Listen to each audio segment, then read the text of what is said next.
Good afternoon, everyone. Welcome to the Adventure Mystery Book Club.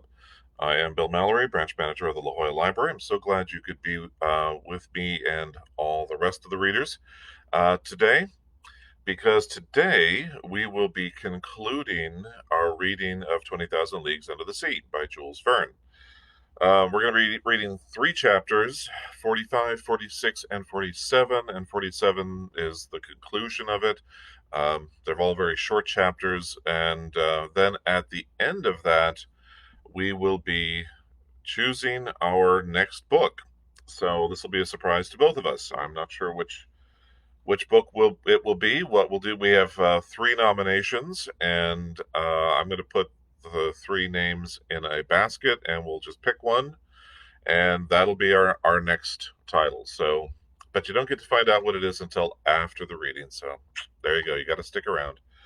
So just to give you a brief recap on what's been happening, our main characters, of course, are getting Professor Pierre Aronnax, Conseil, his faithful manservant, and the Canadian Ned Land are getting tired of being on the Nautilus. They're really it's been almost a year at this point, and they've traveled all around the world, and really they've come to the point where they're even the tour of the underwater world that Captain Nemo has been giving them while being in the Nautilus uh, has reached a conclusion. Also, because they're kind of back where they started from at the beginning.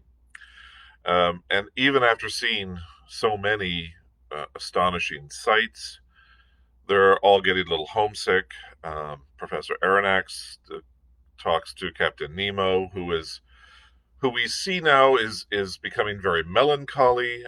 He had another of his crew members be killed by the giant squid, and his body was not able to be recovered, and so he is very sad about this. The captain has been in his cabin, and he's been very aloof and avoiding the three captives, which is really what they are, and um, and so Professor Aronnax confronts him. Basically, goes to his cabin and talks to him and says, "Are you ever going to let us go?" And uh, Captain Nemo reiterates what he said at the very beginning, which is that once you are on the Nautilus, you do not leave. No one leaves the Nautilus once they're on. So, and that's where they left it. Basically, we had another example of um, some. They told a story of a ship at the very end of our last chapter that sunk, uh, and the crew members aboard this ship all voluntarily went down with the ship just because were so they went down for political reasons, and rather than jump get off the ship and then be rescued by their enemy, they would much prefer just to simply die. And the ship is called the Revenge, and Captain Nemo really likes that name a lot, and that's sort of the ending line. There is that in the last chapter he says, "The Revenge, what a lovely name," and that concludes our last chapter. So, if you are ready, let's do this. Let's finish this up, and we will start with chapter 45, entitled "A Hecatomb." This strange way of talking, the unexpectedness of seeing such a wreck, the story of a patriotic ship told at first in a cold way, but then building up to a strong emotion in the final words, and this name of the Revenge, the significance of which did not escape me. All these things made a deep impression on me. I did not take my eyes off the captain. He had stretched his arms out toward the sea and was looking at the glorious wreck with a glowing expression on his face. Perhaps I would never know who he was, where he came from, or where he was going, but More and more I began to see the man in him as distinct from the scientist. It was not an ordinary hatred of his fellow men which had made him and his crew shut themselves up inside the Nautilus, but one that was so monstrous or sublime that time could never weaken it. Was this hatred still seeking revenge? I would soon know. Meanwhile, the Nautilus was slowly climbing back up to the surface, and the vague form of the Revenge slowly faded from sight. Soon, a light rolling told me we had surfaced. Just then, I heard a dull explosion. I looked at the captain. He did not move. What was that? I asked. The captain did not answer. I left him and went up on the platform. Conseil and the Canadian were already there. What was that explosion? I asked. They're firing, replied Ned Land. I took in the direction of the ship I had noticed before. It was drawing nearer the Nautilus, and one could see it was traveling at full speed. It was now only 6 miles away from us. What kind of a ship is it, Ned? By its rigging and the heights of its lower masts, replied the Canadian. I guess it's a warship. I hope it comes and sinks this cursed Nautilus. What harm can it do to the Nautilus? Said Conseil. Can it go and attack it underwater? Can it shoot it on the ocean floor?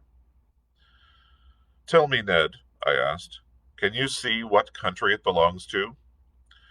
The Canadian knitted his eyebrows, squinted, and for several moments trained his marvelous eyes on the ship. No, monsieur, he replied. I can't tell what country it belongs to. Its flag isn't up, but it's a warship, all right, for there's a long pennant on the tip of its main mast. For a quarter of an hour we stayed there, observing the ship bearing down on us. It seemed impossible, however, that it could have sighted the Nautilus from that distance, much less known that it was a submarine. Soon the Canadian announced that it was a large, armored two-decker with a ram on its prow. Thick black smoke rose from its 2 funnels. Its sails were furled over the yards. It was flying no flag, and it was still too far away to make out the colors of its pennant, which was floating in the wind like a thin ribbon. It was advancing rapidly. If Captain Nemo allowed it to get near, we might have a chance to escape. Monsieur, said Ned Land, if this ship comes within a mile of us, I'm going to jump into the water, and I advise you to do the same. I did not answer, but merely kept looking at the ship, looming larger and larger on the horizon. Whether it was English, French, American, or Russian, it would certainly welcome us on board. I would like to remind Monsieur, said Conseil, that we are reasonably experienced swimmers. So I will take the responsibility of helping Monsieur get to the ship, if he intends to follow Ned Land. I was about to reply when a puff of white smoke appeared near the bow of the warship. Several seconds later, there was a big splash of some heavy object landing to the rear of the Nautilus. Soon the sound of a detonation reached my ears. What? Are they firing at us? Good work, fellas, murmured the Canadian. So they don't take us for shipwrecked men hanging on to the remains of their boat. If Monsieur doesn't... Oh, goodness, exclaimed Conseil, shaking off the water. Another shell had splashed on him. If Monsieur doesn't mind my saying so, they've sighted the narwhal and are firing on it. But they must have seen there are men on it, I cried. Maybe that's why they're firing, replied Ned Land, looking at me. All of a sudden, everything became clear. Undoubtedly, people now knew that what this so-called monster really was. In its collision with the Abraham Lincoln, when Ned Land had struck it with his harpoon, Commander Farragut had probably seen that the narwhal was a submarine and therefore even more dangerous than a monstrous whale. Yes, this was probably the case, and now, throughout the world's oceans, people were undoubtedly pursuing this terrible weapon of destruction. And terrible it indeed would have been if Captain Nemo, as one might have supposed, had decided to use the Nautilus as an instrument of revenge. And hadn't it attacked some ship during that night we were locked in the cell in the middle of the ocean? That man, now buried in the coral cemetery, hadn't he been a victim of a collision brought on by the Nautilus? Yes, there was no other explanation. Part of Captain Nemo's mysterious life was becoming clear. And even though his identity was unknown, at least now the nations which had joined up against him were no longer chasing a phantom, but a man who had vowed an everlasting hatred against them. All this extraordinary past rose up before my eyes, and now, instead of finding friends on the ship approaching us, I knew we could only find pitiless enemies. Meanwhile, more and more shells began to land around us. Some of them would strike the surface of the water and ricochet into the distance, but none hit the Nautilus. The armored vessel was now less than 3 miles away. In spite of its violent cannonade, which with a direct hit might have proved fatal to the Nautilus, Captain Nemo did not come up on deck. Just then the Canadian said, "Monsieur, we must do whatever we can to get out of this situation. Let's signal them. Then, by God, maybe they'll understand we're friends." Ned Land took out his handkerchief to wave it in the air, but he had scarcely unfolded it when, in spite of his great strength, he was struck down by a hand of iron. "You fool!" cried the captain. "Do you want me to nail you to the prow of the Nautilus before it rams that ship?" However terrible Captain Nemo may have been to hear, he was even more terrible to see. In his excitement, his heart must have ceased beating for an instant, for his face was pale. The pupils of his eyes were fearfully contracted. He was leaning forward, twisting Ned's shoulders with his hands. He then let him go, and, turning toward the warship raining shells around him, he shouted in a powerful voice, "Do you know who I am, O ship of an accursed nation? I do not need to see your colors to recognize you. Look, here are mine." And Captain Nemo unfurled on the front part of the platform a black flag similar to the one he had planted at the South Pole. Just then a shell struck the hull of the Nautilus, but instead of penetrating, it ricocheted off near the captain and flew off to spend itself in the sea. Captain Nemo shrugged his shoulders. Then, turning to me, he said in a curt tone of voice, "Go below, you and your friends." "Captain," I cried, "are you going to attack this ship?"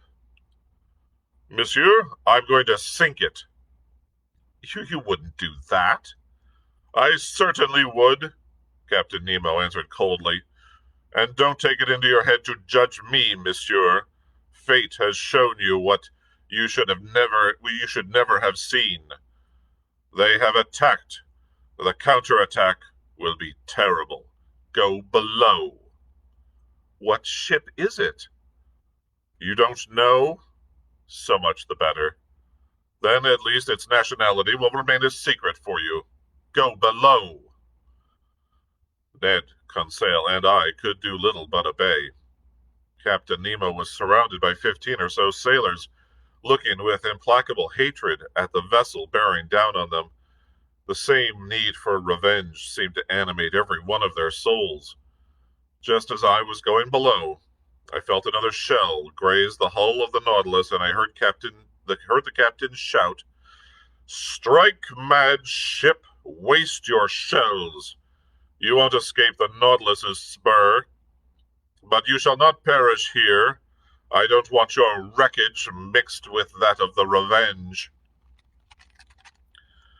I went to my cabin. The captain and the first mate had remained on the platform. The propeller started turning. The Nautilus sped off and was soon beyond reach of the shells. But the chase continued, and Captain Nemo merely kept his distance. Toward 4 in the afternoon, I could no longer contain my impatience and anxiety, and I went back to the central companionway. The hatch was still open. I ventured out onto the platform. The captain was still there, pacing nervously up and down.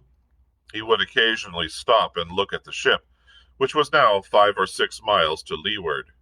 The Nautilus was stalking around it, like a wild beast, leading it on to the east and allowing itself to be pursued. Nevertheless, the captain did not attack. Had he not yet made up his mind? I wanted to make one last attempt to prevent the upcoming disaster, but I had scarcely started in when Captain Nemo silenced me by saying, "I am the law and justice. I am the oppressed, and there is the oppressor. It is through him I lost everything I ever loved, cherished, or worshipped. My country, wife, children, father, mother. I saw them all perish. Everything I hate is there. Now shut your mouth." I took one last look at the warship pushing forward at full steam, and then I went back to rejoin Ned and Conseil. "We must escape," I cried. "Good," said Ned. "What ship is it?" "I don't know, but whatever ship it is, it will be sunk before nightfall.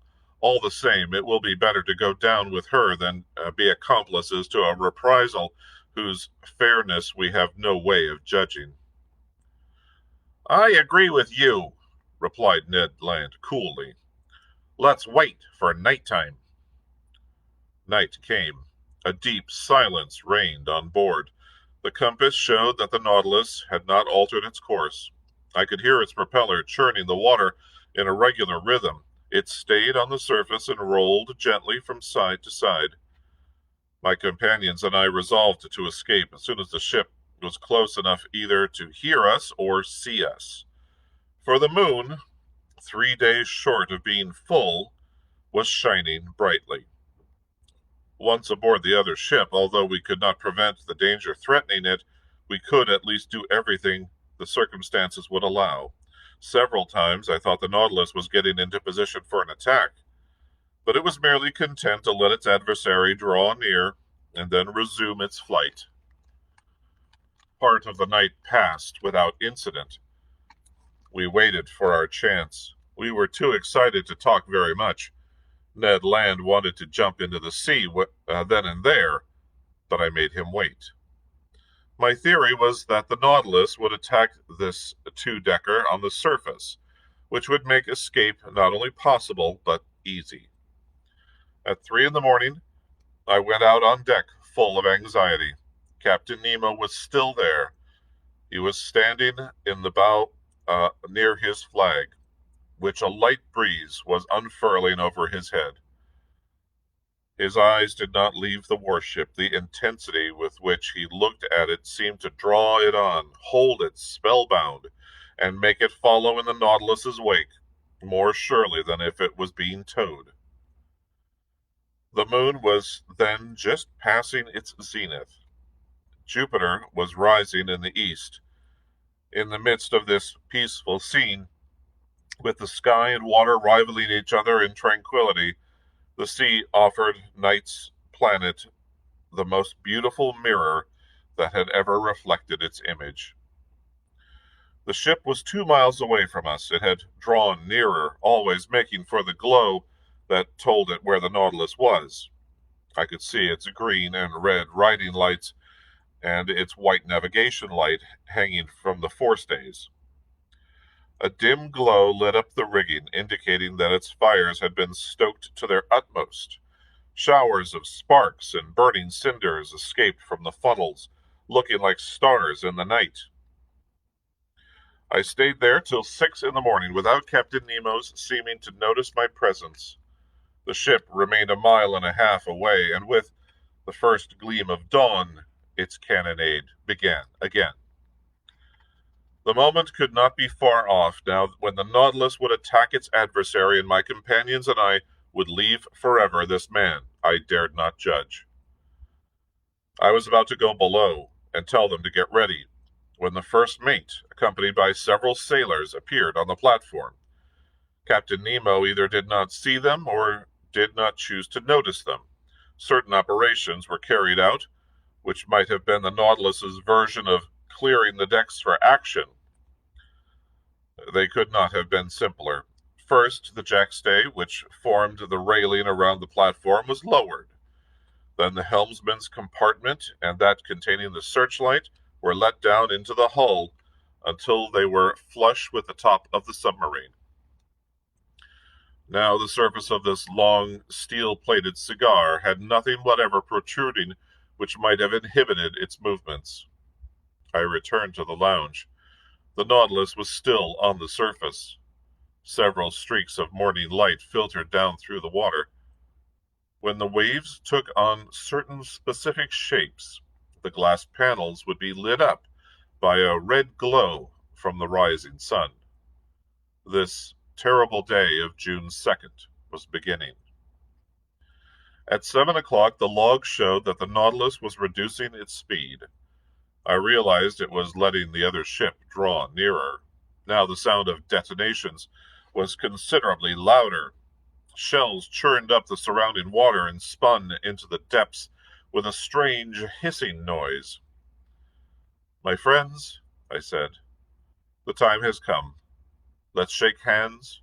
May God preserve us." Ned Land was resolute. Conseil, calm, and I so nervous I was scarcely able to contain myself. We entered the library, but just as I opened the door leading to the central companionway, I heard the hatch close sharply overhead. The Canadian rushed for the stairs, but I held him back. A well-known whistling noise told me that water was entering the reservoirs, and in fact the Nautilus had soon submerged a short way below the surface. I now realized what was going to happen, but it was too late for any of us to do anything about it. The Nautilus was not going to ram the two-decker along its waterline where it was protected by impenetrable armor plate, but below, where its planks were no longer shielded by a metal covering. We were once more imprisoned. We were forced to witness the grim drama about to take place. But we scarcely had time to think. We had taken refuge in my room, and we just sat there, looking at one another without saying a word. I fell into a kind of daze. My mind stopped working. I was in the painful state of someone awaiting a horrible explosion. I waited and listened. I lived only through my sense of hearing. Meanwhile, the Nautilus's speed had increased considerably. It was getting up momentum. Its entire hull trembled. Suddenly, I let out a cry. I felt a blow, but a relatively light one. I could feel the steel spur penetrating. I heard chafing and scraping sounds, but the Nautilus, impelled by its powerful engines, went right through the hull of the ship like a sailmaker's needle through cloth. I could stand it no longer. I rushed out of my cabin and into the lounge, half out of my mind. Captain Nemo was standing there looking out of the port panel, mute, somber, implacable. A huge object was sinking below the surface, and in order to miss no details of its death struggle, the Nautilus was following it down into the abyss. 30 feet away I could see its pierced hull, into which water was rushing with thunderous noise. Then the double line of its guns and gunwales. The deck was covered with black shadows flitting about. The water was rising. The poor victims rushed up the shrouds, hung onto masts, and writhed about in the water. It was like a human anthill suddenly invaded by the sea. I was immobile, paralyzed with horror. My hair was standing on end, my eyes were wide open. I was without breath, unable to speak, for I, too, was looking. I was irresistibly drawn to the glass panel. The huge ship sank slowly. The Nautilus followed it, observing its every movement. Suddenly, there was an explosion. The air compressed inside the hull had blown the decks up in the air as if the ship's powder magazine had caught fire. The Nautilus swerved beneath the force of the explosion.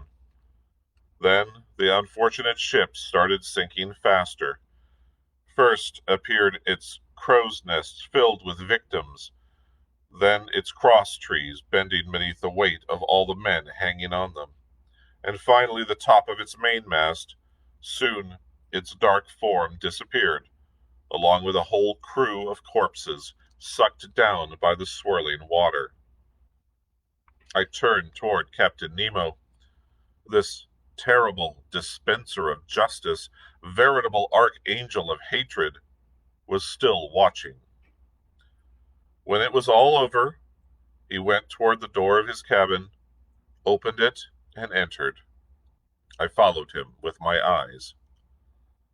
On the opposite wall of his room, beneath the paintings of its heroes, I saw a portrait of a young woman and two small children. After gazing at it for several moments, Captain Nemo stretched out his arms toward the picture, sank to his knees, and burst into deep sobs.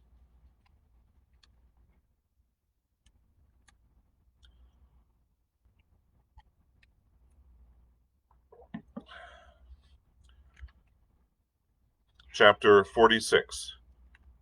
Captain Nemo's Last Words. The panels had closed, shutting out this terrifying spectacle, but the lights in the lounge had not yet been turned back on. The inside of the Nautilus was all darkness and silence. 100 feet beneath the surface, the submarine started up again and left this scene of desolation at a prodigious speed. Where was it going? North or south? Where would this man flee after such a horrible revenge? I went back to my room where Ned and Conseil were sitting in silence. I experienced an insurmountable feeling of horror toward Captain Nemo. No matter how much he had suffered at the hands of men, he had no right to punish them like this. And moreover, he had made me, if not an accomplice, at least a witness to his vengeance. It was too much. At 11 o'clock, the lights were turned back on. I went back to the lounge. It was empty. I looked at the various instruments. The Nautilus was fleeing at north at 25 knots, sometimes on the surface, sometimes at a depth of 30 feet. Once our position had been marked on the chart, I realized we were now entering the English Channel, and were heading north at an incredible speed. We were traveling so rapidly that I could only get a fleeting glimpse of the fish in these waters. There were long-nosed sharks, hammerheads, and spotted dogfish common to these waters, large eagle rays, swarms of seahorses, looking like so many knights in a game of chess, eels writhing about like squibs in fireworks, armies of crabs fleeing sideways with their pincers crossed over their shells, and finally, schools of porpoises struggling to keep up with the Nautilus. But observing, studying, and classifying were now out of the question. By that evening we had traveled 400 miles through the Atlantic, and the sea was covered in darkness until the moon came up. I went to my cabin, but I could not sleep. I was troubled by nightmares. The horrible scene of destruction kept reappearing before my eyes. From now on, who could say into what part of the North Atlantic basin the Nautilus would take us, and always traveling at such speeds through these northern mists? Would we go to Spitzbergen or Novaya Zemlya? Would we sail through the unknown waters of the White Sea, the Kara Sea, the Bay, visit the Liakov Islands and the unexplored northern coasts of Asia? I had no way of knowing. I could no longer calculate the passage of time, for the clocks on board had stopped. It seemed as if night and day, as happens in polar regions, no longer followed each other in their normal order. I felt myself entering a strange world in which Edgar Allan Poe would have felt at home. Any moment I expected to see the fabulous Gordon Pym, a shrouded human figure very far larger in its proportions than any dweller among men, lying athwart the cataract which bars all access to the North Pole. I estimated, but I could be wrong, that the Nautilus went on sailing like this for 15 or 20 days, and I do not know how long this part of our journey would have lasted had it not ended in catastrophe. I no longer saw anything of Captain Nemo or of his first mate. Not even a single member of the crew was seen. The Nautilus cruised almost continually underwater. When it surfaced, in order to renew its air supply, the hatches would open and close automatically. Our position was no longer marked on the chart. I did not even know where we were. I must say, too, that the Canadian had reached the end of his strength and patience, and he, too, no longer put in an appearance. Conseil could not yet get a single word out of him, and he was afraid that in a fit of madness or homesickness he might commit suicide. He therefore showed his devotion by never leaving his side. But, as one can see, our situation had become impossible. One morning, of what day I could not say, I finally dozed off in the early hours toward dawn. But my sleep was troubled and unhealthy. When I awoke, I saw Ned Land leaning over me, and he said in a low voice, "This is our chance." I sat up. "When?" I asked. "Tonight. All surveillance on board seems to have disappeared. The whole ship is in a kind of daze. Will you be ready to go, monsieur?" "Yes. Where are we?" "Within sight of some land I made out through the fog this morning, about 20 miles to the east." "What country is it?" "I don't know, but whatever country it is, we're going to take refuge there." "Good, Ned. We'll go tonight, even if the sea swallows us up." "The sea's bad, and the wind's blowing strong, but the idea of doing 20 miles in the Nautilus's light dinghy doesn't worry me. I've been able to store some food and several bottles of water on it without the crew seeing me." "I'm with you, Ned." "But let me tell you," added the Canadian, "that if we're caught, I'm going to defend myself even if I die doing it." "We'll die together, Ned, my friend." I had made up my mind to risk everything. Ned Land left my cabin. I went out onto the platform, where I could scarcely stand up for the waves beating against the ship. The sky looked menacing, but since there was land off there in the thick fog, we had to try to escape, and with no further delay. I went down to the lounge, half fearing and yet half desiring to meet Captain Nemo. What would I have said to him?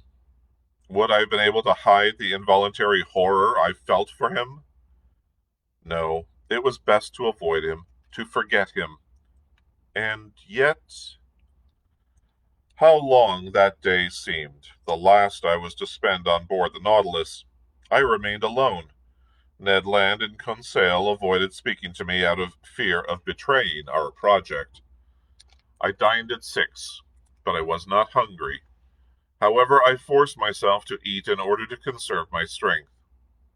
At 6:30, Ned Land entered my cabin and said, "We won't see each other again before we leave. At 10 o'clock, the moon won't be up yet. We'll be able to take advantage of the darkness. You come to the dinghy, Conseil and I will be waiting for you there." Then the Canadian left without giving me time to answer. I wanted to check the Nautilus's direction. I went to the lounge. We were heading northeast, very fast, at a depth of 160 feet. I took one last look at the wonders of nature and the masterpieces of art brought together in this museum, at this unrivaled collection destined one day to perish at the bottom of the sea, along with the man who had gathered it together. I stayed there for an hour, bathed in the light emanating from the electrically illuminated ceiling, going over the treasures gleaming in their showcases. Then I went back to my room. I got dressed in thick sea clothes. I got my notes together and tucked them carefully inside my jacket. My heart was beating fast, and I was unable to calm my nerves. My excitement and uneasiness would certainly have betrayed me to Captain Nemo. What was he doing at that moment? I listened at the door of his room. I could hear footsteps. Captain Nemo was there. He had not yet gone to bed. I thought that at any moment he would appear and ask me why I wanted to escape. I was continually startled by false alarms, which were mainly small noises magnified by my imagination. This frame of mind got so bad that I thought it would be best to enter the captain's cabin, see him face to face, and weather the storm of his look. But this was the idea of a madman. Luckily, I restrained myself and stretched out on my bed to try and relax.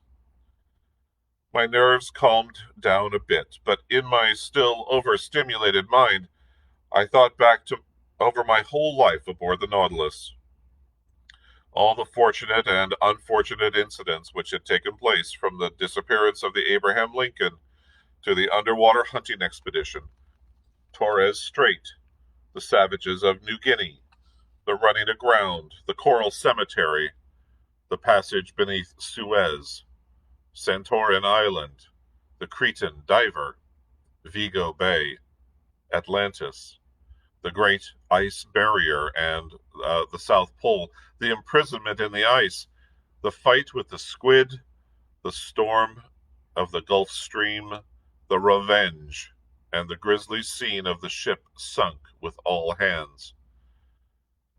All these events passed before my eyes like one of those moving backdrops in a theater. Then, in this strange setting, Captain Nemo seemed to grow tremendously in stature. His good qualities became accentuated, and he took on superhuman proportions. He was no longer an ordinary man like me, but the man of the sea, the spirit of the waters. It was then 9:30. I held my head in my hands in order to prevent it from bursting open. I closed my eyes. I did not want to think any more. Another half hour to go. A half an hour of nightmares which would drive me mad. Just then, I heard vague chords from the organ, sad harmonies with an undefinable melody, the wails of a soul which wanted to break its ties with the earth. I listened with all 5 senses, scarcely breathing, and my soul joined Captain Nemo's in this musical ecstasy, drawing him into another world.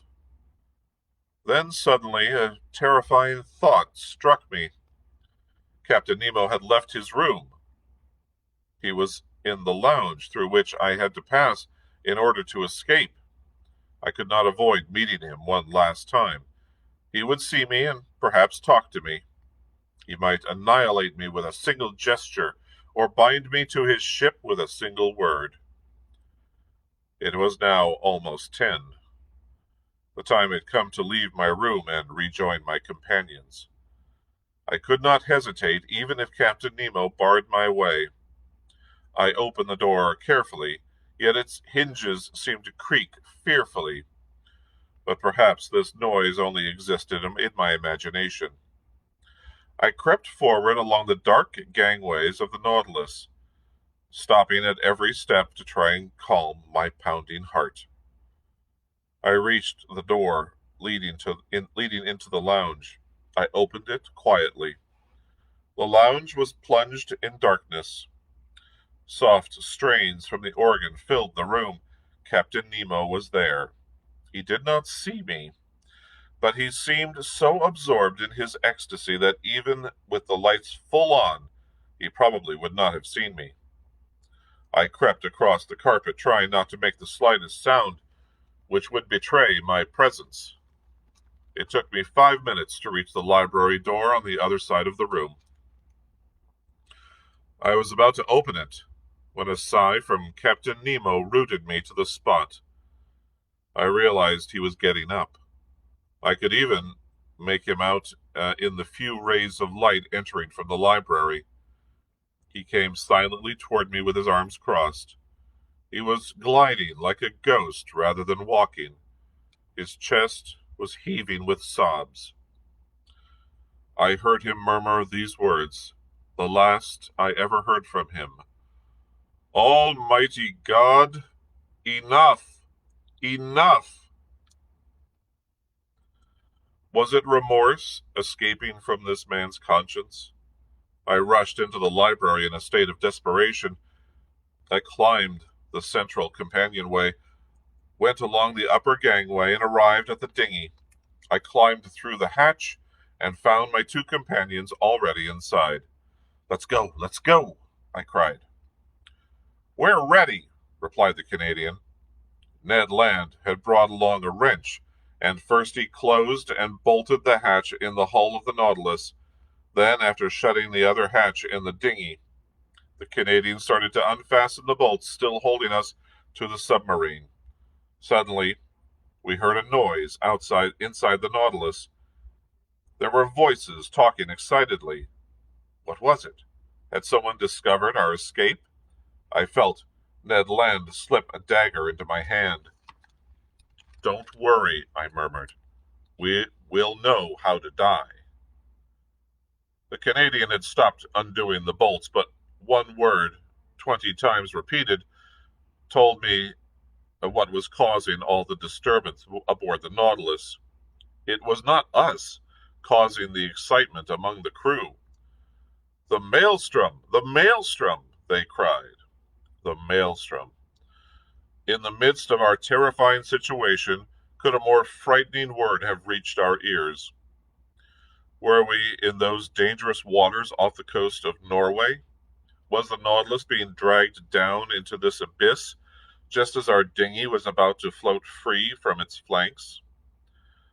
As is well known, during ebb tide the waters rush out between the Lofoten and Faroe Islands with tremendous violence.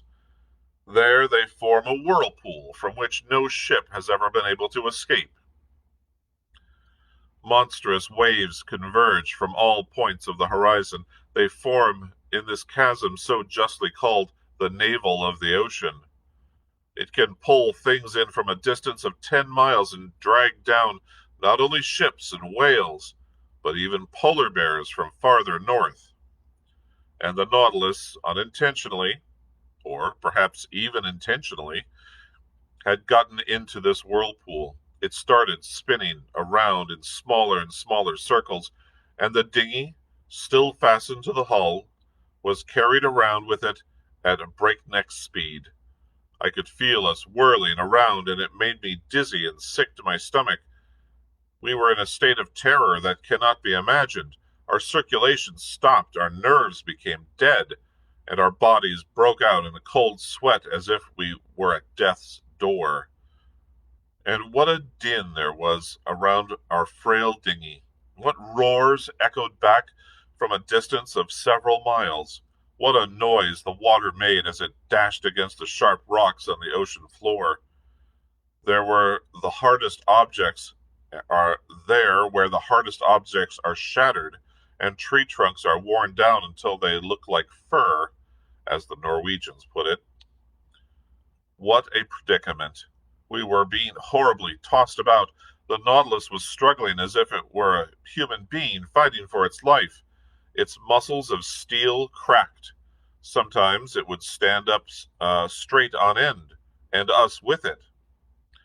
"We have to hold on," said Ned, "and screw the bolts back down. Our only chance to stay attached to the Nautilus." He had scarcely finished his sentence when we heard a loud, cracking noise. The bolts had given way. The dinghy was torn from its socket and thrown out into the middle of the whirlpool like a stone hurled from a sling. My head hit an iron rib, and with this violent blow, I lost consciousness.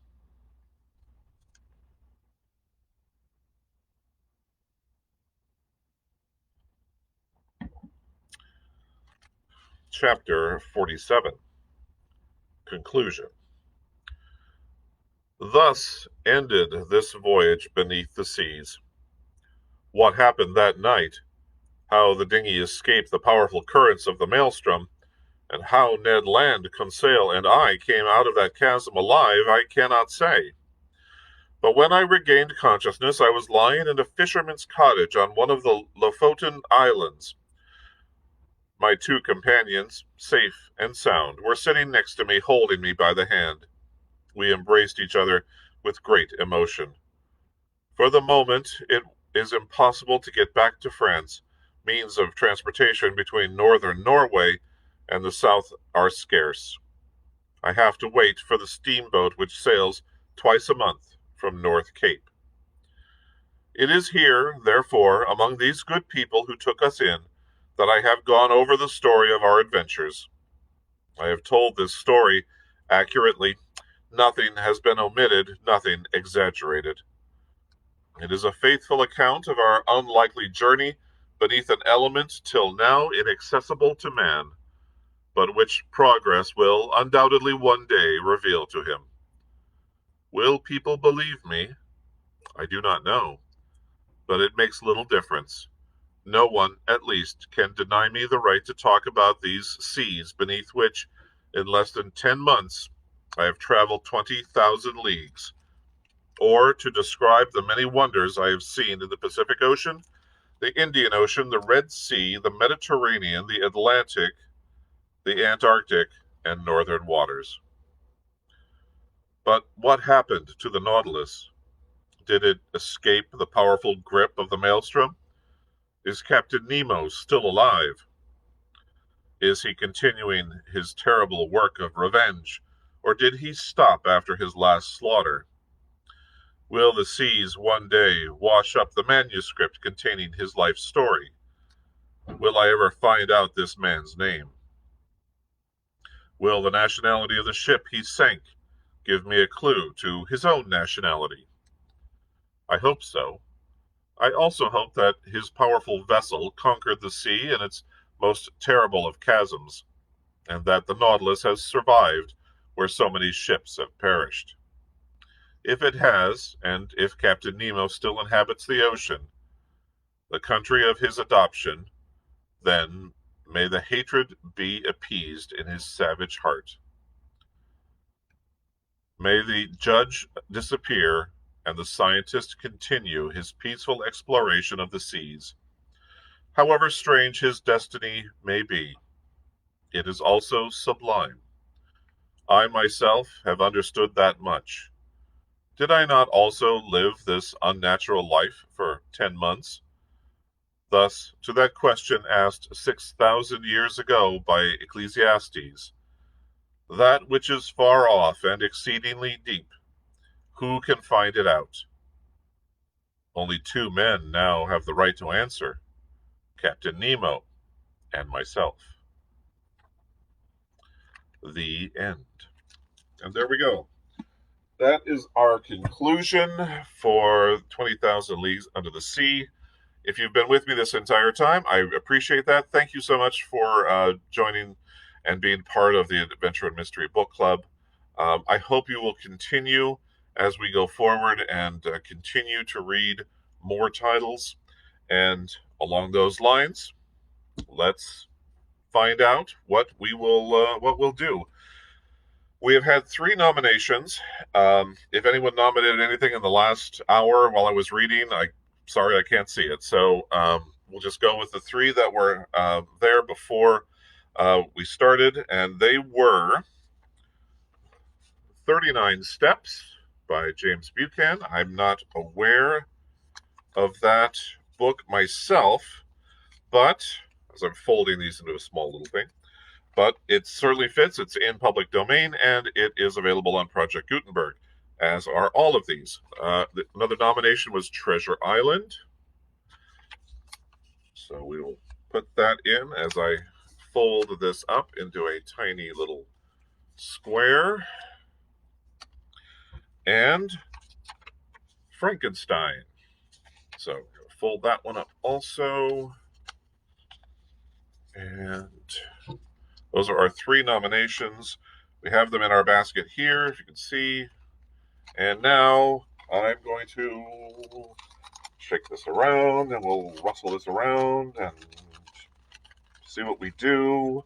And I will pick this one. And let us see which one this is. This is Treasure Island. All right, we have our new one. We'll be reading Treasure Island. It will be starting on Friday at 4 p.m. I hope you can join me.